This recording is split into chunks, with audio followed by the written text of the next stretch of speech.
Next on Startup, we head to Providence, Rhode Island to talk to Drake, the owner of Cluck, an urban farming retail store. Then we head over to Ferndale, Michigan to talk to Bradley, the owner of The Home Store. All of this and more is next on Startup. There is nothing easy about starting a small business. A Baker's Tale, all natural and gluten-free cookies, tarts, pies, and cakes online. A Baker's Tale is proud to support Startup and all of the entrepreneurs out there trying to sweeten their own story of success. The American small business was built on one thing: relationships. And every time a customer walks through the door, a new one begins. Pay Anywhere was built to help entrepreneurs do what they do best. So keep loving what you do. Just get paid for it. Pay Anywhere. The Michigan Economic Development Corporation is proud to support Startup and all the dreamers, thinkers, and doers. Pure Michigan, ready for the next big thing. You've written your own story of success, and it shows. Chrysler is proud to support Startup and all the people out there who define their own success. My name is Gary Brado, and I'm a documentary filmmaker and an entrepreneur. The economy is in less than perfect shape, and when the jobs go away, there's nothing left to do but get up and get creative. And there are people all over America doing just that.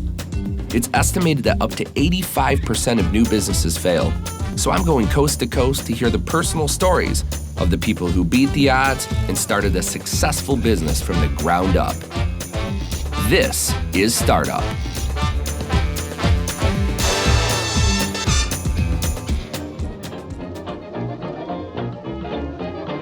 I'm on Cortland and Broadway in Providence, Rhode Island, and I'm gonna go talk to Drake, the owner of Cluck, a retail store that provides pretty much anything you could need for building or maintaining an urban garden. Let's go hear her story.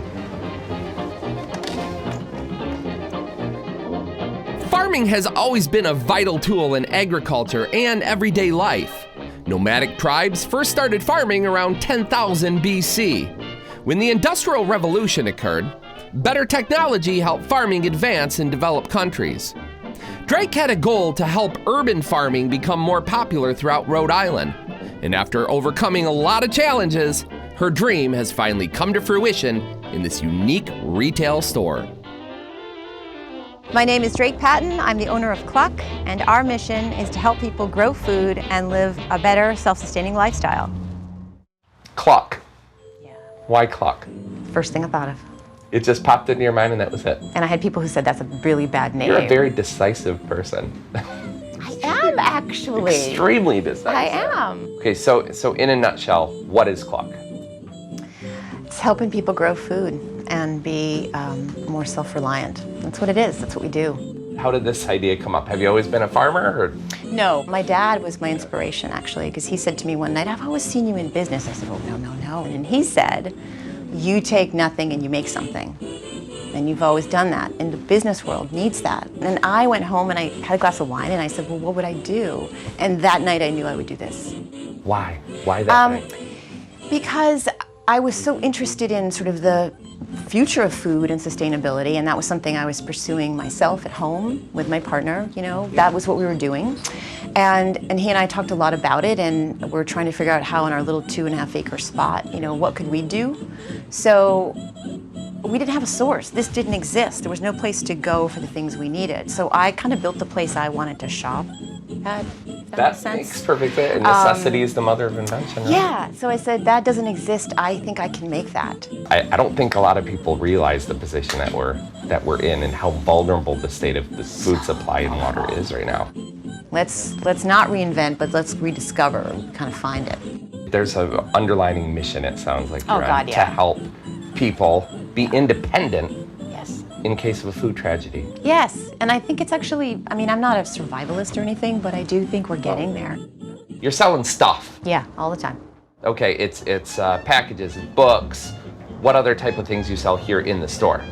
So we sell a lot of feed, obviously, because that's a huge part of the business. Books do very well for us because people are wanting to learn, and also fertilizers and things you can use to get bugs out of your gardens. All of it's organic, so there's a lot of education around that. You also have chickens? Yeah, we do. Bees? Yep. Talk about the bees. How important are bees to the ecosystem for people to understand? Every bite of food. Without them, we don't have food. So we talk about our food problem. The bees go away, we go away. We go. The era known as the Industrial Revolution started in Rhode Island in 1790 with the development and construction of Samuel Slater's water-powered cotton mill in Pawtucket. You decided you're going to do it. What was the next step? Well, the business plan and sort of deciding if that was going to work, and then financing, which is really challenging. How'd you parade the business plan around, and what kind of responses were you getting? I shared the executive summary and the full plan, depending on the audience. I had, a lot of people say really good things, which I wasn't expecting. I mean, I figured, well, You're going to think I'm crazy. Yeah. Who finally took the plan in, showed interest, and ended up, was it a bank, a credit union? No banks would look at it. No, they looked at it, and they actually thought it was great, but they're like, we can't help you. Okay, so that was depressing. Thanks, but no thanks. Yeah. In the end, because we had a bit of a controversy opening, I had some private investors step forward, and they beat the rate that I was being offered and said, we don't need a position, we're betting on you. Any of the folks from the city come out and do inspections and proof the space? Talk about that experience. Well, we went through a zoning change, and it was a very, unfortunately, a very difficult process, and we were sued by neighbors who didn't want us here. Why wouldn't they want you here? I don't know. Maybe a misunderstanding of what we were doing. So that was kind of a big challenge for us, and that cost us money. So How did it cost money? Legal fees. Really? So they legitimately took you to court and sued you? Oh yeah. Over not existing? Yeah. At one point we came out of court and we had lost yet another thing, and I just posted. I used social media very strongly to get the word out about what was happening. Great. Because we were being harassed by city inspectors. I mean, police calls we had furniture dumped in front of the building. It was really weird and sort of thuggy. But when that was all happening, at some point I posted something and I said, we lost today. I'm going home to my family, And by the next morning, the community had organized a rally, and they said, whether you're there or not, we're rallying for you on Sunday. And then someone said, here's some money to defend yourself. And then there was a huge, online, it was really moving. It kind of almost would be considered proof of concept at that point, because people obviously wanted this store. They wanted you to they wanted you to exist. They wanted you here. Gary? Yes, Gary. 2 R's. 2 R's, okay. Tell me about yourself. How long have you been coming to Cluck? So I've been coming to Cluck about 2-3 years now. Okay. Started coming here for some garden supplies, and then I took up beekeeping. Beekeeping? Yes. Right here in the city of What Providence. got you into beekeeping? Well, I love honey, and I know the bees are in trouble, and wanted to do what I could to help, and figured that it was a fun hobby to take up as my kids were getting older. We always say that small business owners are rebuilding America, one city at a time, one business at a time. Seems like that's true in this case, right? Yes. So once upon a time, this was a gas station, and then it was an empty building and a parking lot that was used one day a week. It's now beautiful and thriving, and this is a place where people can come, buy local, and make being in a city an even richer experience by including growing their own vegetables, taking care of their own bees, composting, and it's a place where you can meet other folks who share your interests. What would you say to somebody in the area that hasn't been here? I actually encourage my coworkers and friends to go. Anybody who's expressed any kind of interest in gardening at all, whether vegetable gardening or fruit gardening, I tell them all to come here because she has the plants, she has all sorts of knowledge on what to do. If you have questions about pest control or fertilizing or what's this weird plant, Drake knows, or she knows someone who knows. So she's an excellent resource. In 2010, new immigrant business owners in Rhode Island had a total net income of $360 million, which is 13% of all net business income in the state. You could buy a dozen organic eggs, right? Cage-free, grass-fed for, let's say, $5. Yeah. What is the cost of chickens versus their production of eggs? Is it even comparative? No, if you did the math, you'd say that's ridiculous. You'd say it was ridiculous. I'm running the store to get eggs, right? Yeah, I mean, you'd say no way. But people don't do it for that reason, and there's nothing like an egg that's fresh. I mean, even the ones you buy in the store that are organic, and they've still been sitting somewhere. So the yolk is a completely different color too, isn't it? Yeah, it is. You're right. And in a way, if you do the math on a lot of things that are homegrown, it doesn't really work. But that's why supermarkets have been successful, right? The sort of big ag and sort of commercial food has been successful because they make it super cheap, but that doesn't make it super good. What was the hardest thing that's happened? The biggest challenge, personally or in business, with this store since you started? It's a good question. Probably not having as much time for my garden at home. The stuff that I love, I think that happens for a lot of people, right? You love something, but then you don't get the chance to do it. The cobbler's kids have no shoes. No shoes. Exactly, What's the most fulfilling, gratifying thing? The people who come in and say, this is the best thing I've ever done.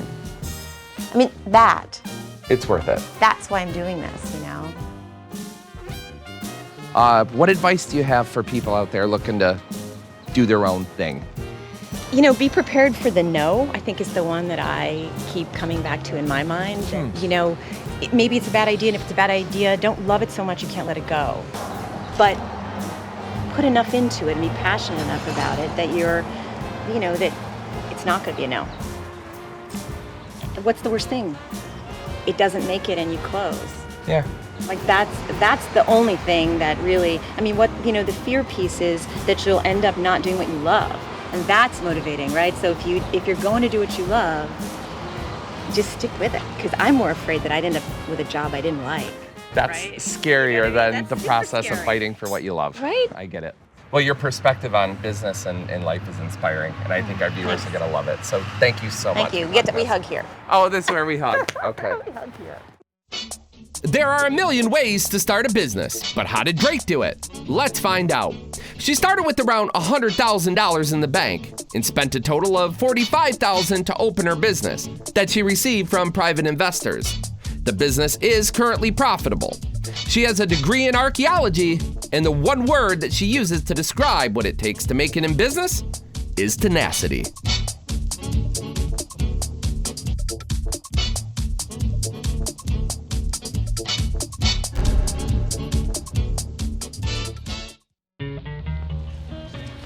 Drake definitely wasn't chicken when it came to starting a business.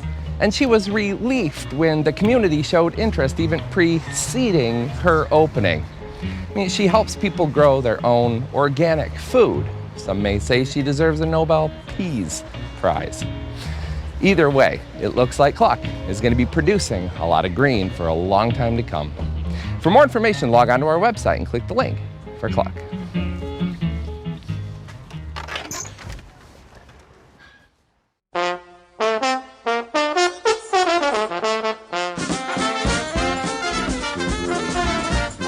Woodward Avenue in Ferndale, Michigan, and I'm going to go talk to Bradley, the owner of The Home Store, a property management and real estate investment company. Let's go hear his story. Although the term flipping houses is relatively new, the practice of buying and reselling homes stretches back to pre-colonial England, when property ownership was a symbol of wealth and a way to insure your assets. When the housing bubble burst in 2007, Bradley knew he could find an upside to the crisis while also helping people who had been displaced find affordable housing. My name is Brad Cohen of The Home Store, and our mission is to help investors and owners succeed and profit in their real estate endeavors. Let's start by learning about you. Tell us who you are and a little bit about your history, education, etc. I worked in the auto industry for 13 years as a mechanical engineer, and slowly transitioned into real estate. What was it about the auto industry that made you want to quit and open up your own business? Did it just start to wear off on you a little bit? Yeah, it's a good question. I think it's really important part of my life. Is I felt I succeeded in the auto industry and managed to grow a career in the auto industry, but I always felt very trapped. It was I was in larger companies. It was very corporate. It was very level and bureaucratic oriented, and I felt stunted and trapped and confined, like I needed to break loose. Sure, but I would assume being a mechanical engineer with that much seniority, you were walking away from a pretty decent paycheck, right? That's a great point. That's what made it so huge, a huge step in my life. It was scary. It took multiple tries, you know, and to get that courage up to walk away from something that you devoted your studies to and so much of your career to. It's stability that you're really walking away from. Yes. Right? You said there were several tries. Explain what you mean by that. I would always investigate, research opportunities to have my own business or pursue something entrepreneurial. Each time I kind of backed off or frankly didn't have the confidence to go for it. I got an opportunity to actually move my career into the real estate industry but still be a salaried employee as a director of property management. It one day led to me thinking that I can do this myself. That's when I decided to dabble in some real estate investments. Yep. And then I eventually acquired a few rental homes of my own and decided that I was going to go for it and walk away from the salary. As I accumulated these properties, a couple things I pursued is I pursued a real estate broker's license, which I have now, and also a builder's license. So with both of those things, I started to build the infrastructure to acquire properties, renovate the properties with proper permitting, leasing the properties and managing them. So starting, you know, after I had maybe my first 10 properties is when I started to add employees to the equation. I eventually built up my own investments, and I own, to be precise, I own 46 homes, which allowed me to build that infrastructure, but we now manage 565 homes. Holy cow. So the bigger part of the business was, after this infrastructure was in place, it was to offer those set of services all the way from dealing with a acquisition of a home to dealing with a distressed home, leasing and managing. So it's like other people like you that own these homes but don't necessarily want to start a property management company. They would come to you. Okay, if I walk through the door here at the home store, what is my typical expectation for the person that walks in? Are they looking for a rental home? Are they looking to put money into an investment? Who walks through the door? So the home store is a property management company with a niche in helping investors with real estate investments. Our customers are the people who need to rent homes, and our customers are the people who own the homes and need management services, or people who are looking for investments. So what's interesting about that is those customers also kind of oppose each other in a lot of shapes. Sure. You know, when we're renting this owner's home to this renter wants the lowest price and the best house, the best renovations, and this person wants the opposite. So that's a big challenge too. So it's important to set expectations, but we get both of those coming in our door. Michigan has its fair share of entrepreneurs, including Keith Kellogg, creator of Kellogg's Company, Tom Monahan, founder of Domino's Pizza, and James Verner, the creator of Verner's Ginger Ale, just to name a few. So tell us your name and your affiliation to Brad and the home store. Sure, my name is Jeff Gordon. I'm not the race car driver. I was just about to ask. You got here fast. So I have a cleaning, landscaping, mechanical service company, and I'm hired by the home store to turn a house around. When I get a service order, it either comes from a building inspector getting it up to code, or it comes from the tenant themselves, a punch list per se, and getting it up to their likings. And we need to get it ready for you and I or anyone to move in and be excited immediately. What kind of person is Brad to work with? He's very compassionate, very open-minded, trusting. Would you rent or buy a house from him? I sure would. There's no doubt about that. Good question. Absolutely. How is it to deal with them? It's been really nice. They come out, they fix things when it needs to be fixed. I leave a message. They have an answering system that you can leave a message and then they call you right back. Would you recommend other people that are looking for a home in the area to the home store? I definitely would. I like the home. The area is really nice. The people that I deal with at the home store are very kind. They're very courteous. Nice. And they answer all my questions if I have any. You said 46 homes, correct? Correct. Can you purchase a home under like an LLC or a corp? Are you taking a mortgage out on these personally? How does that work? What I've done is I've created an LLC for the ownership of my homes. There are different strategies, but I do think that any advice I've ever gotten is if you're going to operate in your personal name, then that means you're exposed to everything that you have personally, and your personal profile is fully exposed. So I own everything in limited liability corporations. Does it make it harder to get a loan under that? Because again, the liability is limited, so how does that protect the bank? I did find it difficult to get loans for homes that I owned in a business name for various reasons. The mortgage companies see those as higher risk. I did sometimes purchase homes in my personal names, obtained financing, and then later covered it with a limited liability corporation. Sold it to the LLC essentially. Yes, or deeded it, or yeah. Is there one specific bank or recommendation that you can make for people that are easier to work with? Well, what I would recommend is trying to find smaller community banks who understand the community, want to participate in the resurgence and come back to the community, and will understand your business at a local level, because anytime I tried to pursue large bank financing, I usually hit a dead end. So my recommendation would be find smaller, more entrepreneurial community banks and explain to them your business, and it'd be more of a business loan rather than a conventional mortgage. Charles Floyd, a gangster during the 1920s, was popular among the public due to the fact that when he robbed banks, he would burn mortgage papers, freeing many people of their debt. They've been fantastic over everything. They really have. They worked with us. We hit a period where we had a downturn in our finances. They honestly worked hard enough to keep my family from being homeless. It was that close for us, and they did everything they could to keep us here. So. That's a unique company.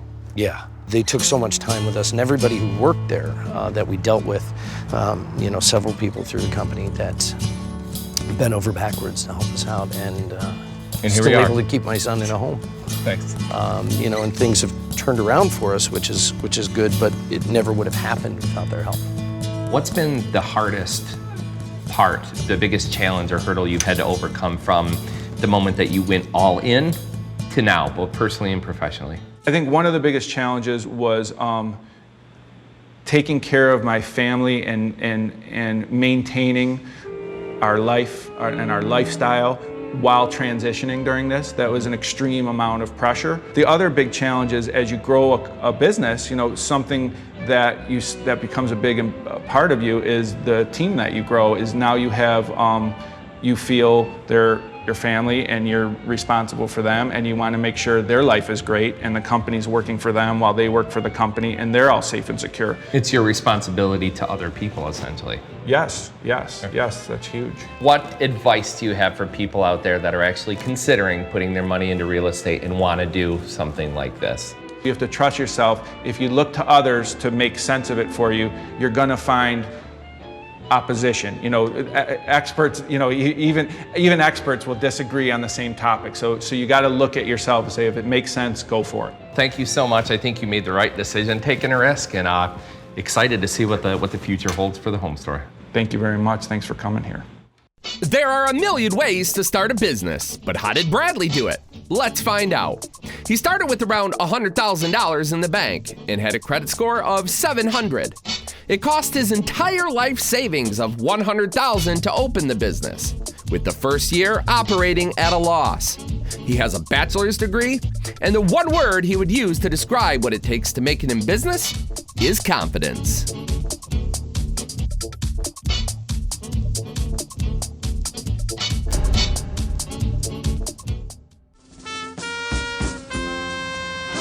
When you're trying to break ground on a new business, you have to build a solid foundation. And that alone can be a real estate of affairs. In the end, you need to be passionate and dedicated. It's the least you can do. For more information, log on to our website and click the link for the home store. I think the first mentors I had in life were my parents. They were excellent role models for entrepreneurship.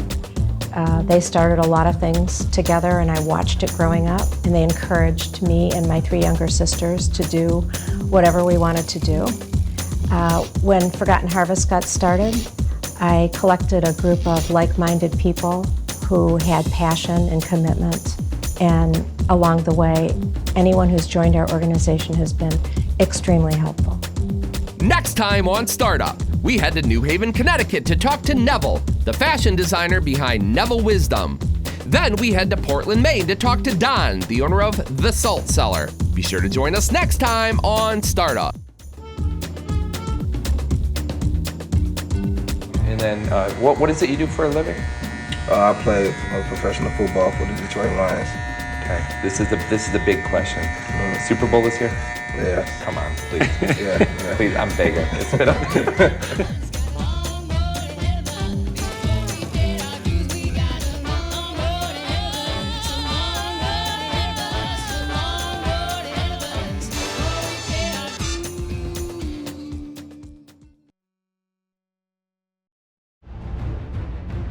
You've written your own story of success, and it shows.